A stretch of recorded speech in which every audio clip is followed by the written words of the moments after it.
Hi, my name is Gisele, and I want to talk about when the great Italian master Michelangelo died at the age of 89.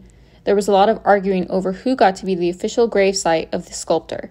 And considering that Michelangelo had sculpted the Pieta, Moses, dying captive, rebellious captive, had painted the Sistine Chapel, and even designed the Dome of St. Peter's Basilica, it makes sense that Rome wanted the artist to be interred in the ancient city. The Pope even wanted the famous artist to be buried in St. Peter's Basilica and dedicate a funerary monument to the Italian master. However, Florence also had a bevy of iconic works by Michelangelo, including David, Night, Day, Twilight, Dawn, and the Virgin and Child for the Medici Chapel. Michelangelo even studied as a young boy in the Platonic Academy that was patronized by the Medici family. And Duke Cosimo I de' Medici was adamant that Michelangelo's final resting place would be the Basilica of Santa Croce in Florence.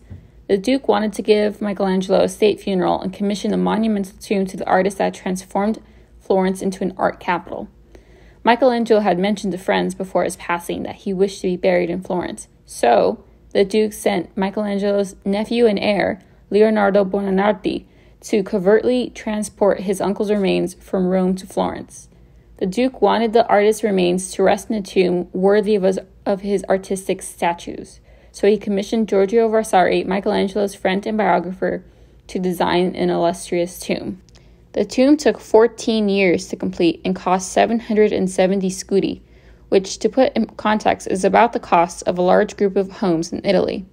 The marble used in the tomb was a nightmare to source. Apparently, the contractor was unable to locate a key shipment of marble and had to extract a new batch of marble from the quarry. The tomb itself has 3 sculptures that symbolize painting, sculpture, and architecture. The sculptures appear melancholy at the loss of the great artist. Their slightly twisted bodies and flowing drapery emphasize a more serpentine figure. Above the statues is the image of the Lamentation. Christ is on his knees, and there are 3 figures holding him up to the viewer. Below the Lamentation is a bust of Michelangelo himself. On both sides of the Michelangelo bust are interlocking laurel wreaths. These wreaths symbolize the artist's clear achievements in the arts. Above the sarcophagus is a portrait bust of Michelangelo. The form of the bust is evocative of busts of ancient Roman emperors. A similar bust is on display in the Great Mausoleum at Forest Lawn in Glendale. And that is the story of why Michelangelo is buried in Florence. Because so much of his work remains in both Florence and Rome, he is still celebrated by both cities for his lasting contributions to their art and culture.